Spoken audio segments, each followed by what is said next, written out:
Hello friends, how are you? Once again I welcome all of you to my channel Learning Institute. বন্ধুরা আশা করি তোমরা সবাই ভালো আছো, আমিও ভালো আছি।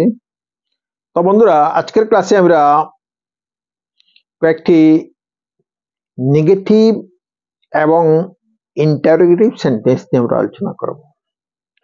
অর্থাৎ আজকের ক্লাসটা হচ্ছে কিভাবে পজিটিভ সেন্টেন্সকে নেগেটিভ এবং ইন্টারোগেটিভ সেন্টেন্সে পরিবর্তন করা হয়। তো আজকের ক্লাসটা সেই বিষয় নিয়ে। তো আমরা সব সময় তিন ভাবে কথা বলে থাকি। একটা আমরা পজিটিভলি কথা বলে থাকি, হাবোধক কথা বলে থাকি। আরেক ধরনের কথা হচ্ছে আমরা নেগেটিভ নাবোধক কথা বলে থাকি। আর থার্ড আরেকটা কথার আমাদের ধরন হচ্ছে সেটা হচ্ছে প্রশ্নবোধক। তো মেইনলি আমরা এই তিনটা মাধ্যমেই আমরা কথা বলে থাকি।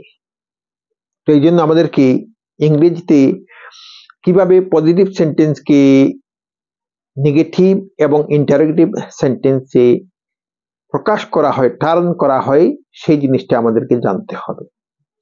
তো যখন একটা পজিটিভ সেন্টেন্সকে নেগেটিভে নেওয়া হয়, তার প্রথম যে নিয়ম সেটা হচ্ছে যদি সেন্টেন্সের মধ্যে হেল্পিং ভার্ব বা অক্সিলারি ভার্ব যেমন am, is, are, was, were, have, has, had, shall, will, should, may, might, must, can, could ইত্যাদি থাকে, তখন তারপরে নট বসালে কি হয়? নাবোধক হয়ে যায়। যদি বাক্যের মধ্যে এই ধরনের হেল্পিং ভার্ব না থাকে তখন কি করতে হয় আমাদেরকে? যদি প্রেজেন্ট ইনডিফিনিট টেন্সের বাক্যটা হয় তো আমাদেরকে ডু ভার্বের সাহায্য নিতে হয়। যদি বাক্যের মধ্যে ভার্বের সঙ্গে এস বা ইয়েস থাকে আমাদেরকে ডুর সঙ্গে এস বা ইয়েস, ডুর সঙ্গে এস ইয়েস অ্যাড করতে হয়। আর যদি ভার্বটা কি হয় পাস্ট ফর্মে যদি হয় তখন আমাদেরকে কি করতে হয়? ডুর পাস্ট ফর্ম ডিড এর সাহায্য নিতে হয়। তো তারপরে নট বসাতে হয়। আর ইন্টারোগেটিভ সেন্টেন্স অর্থাৎ আমরা যখন পজিটিভ সেন্টেন্সকে আমরা প্রশ্নবোধক বাক্যে আমরা পরিবর্তন করব, তখন যদি বাক্যের মধ্যে হেল্পিং ভার্ব বা auxiliary verb am, is, are, was, were, have, has, had, shall, will, should, may, might, can, could ইত্যাদি থাকে, তখন এই হেল্পিং ভার্বকে বাক্যের প্রথমে নিয়ে আসলে, সাবজেক্টের পূর্বে নিয়ে আসলেই এবং বাক্যের শেষে প্রশ্নবোধক চিহ্ন ইন্টারোগেটিভ সাইন্স ব্যবহার করলে কি হয়ে যায়? ইন্টারোগেটিভ সেন্টেন্স হয়ে যায়। যদি হেল্পিং ভার্ব বাক্যের মধ্যে না থাকে তখন আমাদেরকে কি করতে হয়? যদি প্রেজেন্ট ইনডিফিনিট টেন্সের বাক্য হয় আমাদেরকে ডু ভার্বের সাহায্য নিতে হয়। যদি ভার্বের সঙ্গে এস বা ইয়েস থাকে তো আমাদেরকে ডাজের সাহায্য নিতে হয় এবং ডু বা ডাজকে সাবজেক্টের পূর্বে বসাতে হয় এবং শেষে ইন্টারোগেটিভ সাইন ব্যবহার করতে হয়। যদি বাক্যটা কি হয় পাস্ট ইনডিফিনিট টেন্সের হয় তো আমাদেরকে ডুর পাস্ট ফর্ম ডিড এর সাহায্য নিতে হয় এবং সাবজেক্টের পূর্বে ডিড বসাতে হয়। আর মেইন ভার্বের কি হয়? প্রেজেন্ট ফর্ম হয়ে যায় এবং শেষে কি হয়? ইন্টারোগেটিভ সাইন ব্যবহার করতে হয়। তো আমরা একটা একটা করে যখন বাক্য আমরা এইভাবে আমরা পরিবর্তন করতে থাকবো তো আমাদের কনসেপ্টটা ক্লিয়ার হয়ে যাবে। তো লেট মি স্টার্ট নাও। প্রথম যে সেন্টেন্সটা আছে সেটা হচ্ছে হি প্লেজ ফুটবল এভরিডে। আমরা কি করব? প্রথমে আমরা নেগেটিভে প্রকাশ করব, তারপরে আমরা ইন্টারোগেটিভে প্রকাশ করব, তখন বুঝতে সুবিধা হবে। তো হি প্লেজ ফুটবল এভরিডে, তো এই সেন্টেন্সে কোনো হেল্পিং ভার্ব নাই। তো এই সেন্টেন্সটা হচ্ছে প্রেজেন্ট ইনডিফিনিট টেন্সের সেন্টেন্স, ভার্বের সঙ্গে এস আছে, অর্থাৎ subject third person singular number, এই জন্য ভার্বের সঙ্গে এস। তো হি প্লেজ ফুটবল এভরিডে, তো এটা পজিটিভ সেন্টেন্স, হ্যাবোধক সেন্টেন্স। তো আমরা এটাকে প্রথমে আমরা নাবোধক করব। তো আমরা কি বলবো, যে সে প্রত্যহ ফুটবল খেলে না। তো হি, তো এখানে ভার্বের সঙ্গে এস বা ইএস আছে, সুতরাং আমরা ডুর সঙ্গে আমরা ইএস ব্যবহার করব। হি ডাজ, তারপরে আমরা কি বসাবো, নট বসাবো। He does not. এখন মেইন ভার্বের সঙ্গে যে এস আছে সেই এসটা উঠে যাবে। He does not play football, football every day, লাস্টে ফুল স্টপ হবে। He does not play football every day. Next, he helped me, he helped me, সে আমাকে সাহায্য করেছিল। তো আমি এখন নাবুদকে কি বলবো, সে আমাকে সাহায্য করে নাই। তো এই বাক্যটা হচ্ছে পাস্ট ইনডিফিনিট টেন্সের বাক্য। আমরা ডুর পরিবর্তে কি করব, আমরা ডিড এর সাহায্য নেব। তো সাবজেক্ট হি, হি ডিড, তারপরে নট বসাবো। এখন কি হবে, হেল্পড ভার্বের পাস্ট ফর্ম আছে, তো সেটা থেকে কি হবে, এখানে যেহেতু আমরা ডিড এর ব্যবহার করেছি, তো ভার্বের প্রেজেন্ট ফর্ম হয়ে যাবে। He did not help me, he did not help me, সে আমাকে সাহায্য করে নাই। তো next, I go to market, আমি বাজারে যাই। তো নাবোধকে কি হবে, আমি বাজারে যাই না। তো এখানে ভার্ব আছে গো, আমরা ডু ভার্বের সাহায্য নেব। তো তারপরে আমরা নট বসাবো। তো I do not go to market, আমি বাজারে যাই না। I do not go to market. Next, I was working then, আমি তখন কাজ করিতেছিলাম। তো বাংলায় কি হবে, আমি তখন কাজ করছিলাম না বা করিতেছিলাম না। তো এখানে হেল্পিং ভার্ব ওয়াজ আছে, যেহেতু আমরা কি করব, হেল্পিং ভার্বের পরে আমরা নট বসাবো। I was not working then, I was not working then, আমি তখন কাজ করিতেছিলাম না। I was not working then. Next বাক্য, my friend wants a pen from me. তো এখানে ওয়ান্টস, তো my friend third person singular number ভার্বের সঙ্গে এস আছে, তো আমরা কি করব, my friend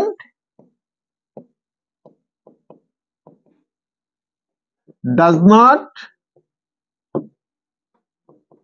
not want a pen from me, want a pen from me, অর্থাৎ আমার বন্ধু আমার কাছ থেকে কোনো কলম চায় নাই। My friend does not want a pen from me, আমার বন্ধু আমার কাছ থেকে কলম চায় নাই।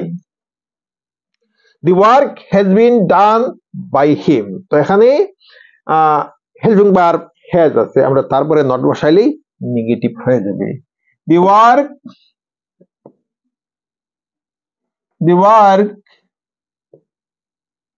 has not been done by him, তো এর অর্থটা হলো the work has been done by him, কাজটি তাহার দ্বারা করা হয়েছে। তো এখন আমরা নেগেটিভে কি হবে, কাজটি তাহার দ্বারা করা হয় নাই। তো আমরা এই সেন্টেন্স গুলাকে আমরা কি করলাম, আমরা নেগেটিভে প্রকাশ করলাম। এখন আমরা এই সেন্টেন্স গুলাকে, পজিটিভ সেন্টেন্স গুলাকে আমরা কি করব, ইন্টারোগেটিভে আমরা প্রশ্নবোধকে আমরা প্রকাশ করব।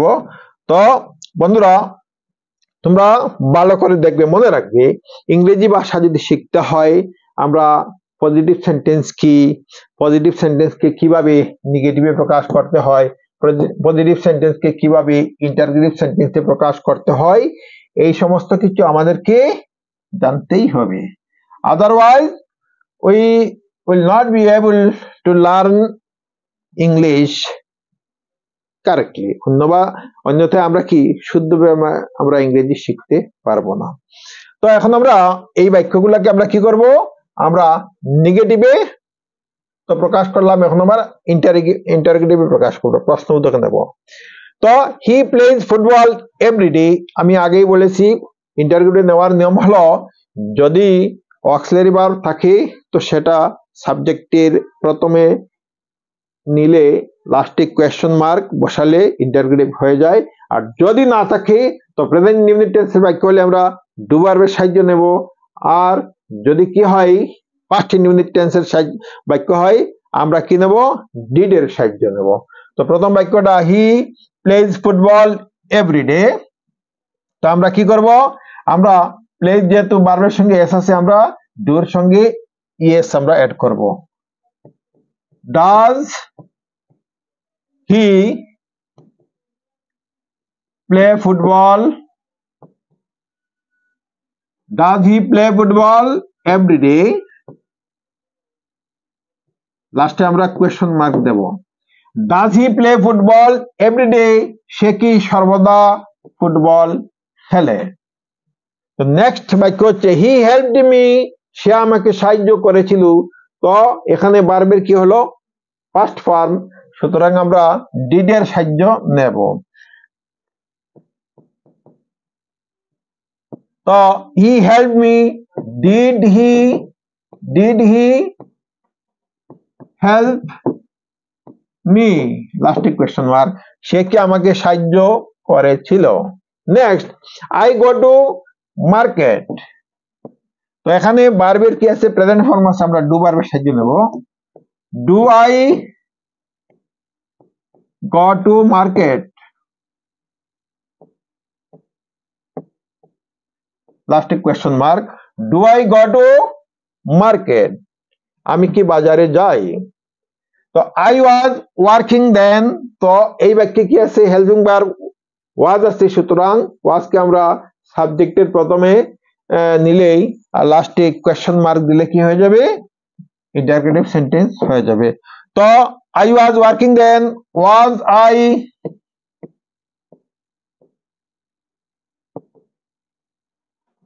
আই ওয়ার্কিং দেন, লাস্টে question mark, was I working then, আমি কি তখন কাজ করিতেছিলাম। My friend wants a pen from me, তো এখানে ভার্বের সঙ্গে এস আছে, সুতরাং আমরা ডু ভার্বের সঙ্গে ইএস এর সাহায্য নেব। তো does my friend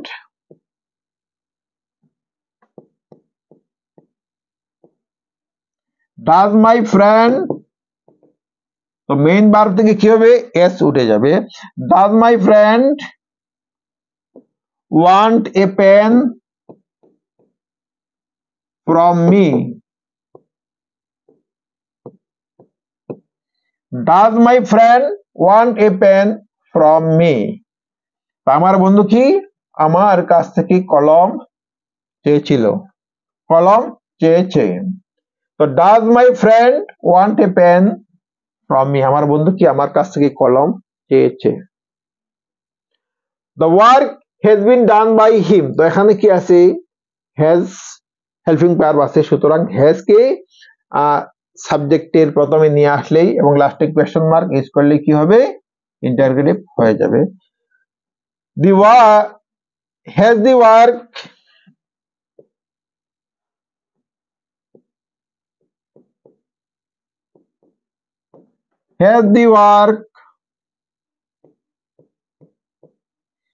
been done by him,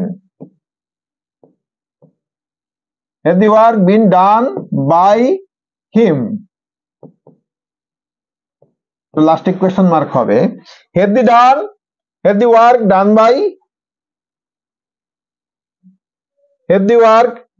been done by him, কাজটি কি তার দ্বারা করা হয়েছে। তো বন্ধুরা তোমরা দেখলেই কিভাবে পজিটিভ সেন্টেন্স কে নেগেটিভ প্রথমে নেগেটিভ তারপরে ইন্টারোগেটিভে প্রকাশ করা হলো। তোমরা ভিডিওটা ভালো করে দেখবে, তোমাদের কনসেপ্টটা ক্লিয়ার হয়ে যাবে।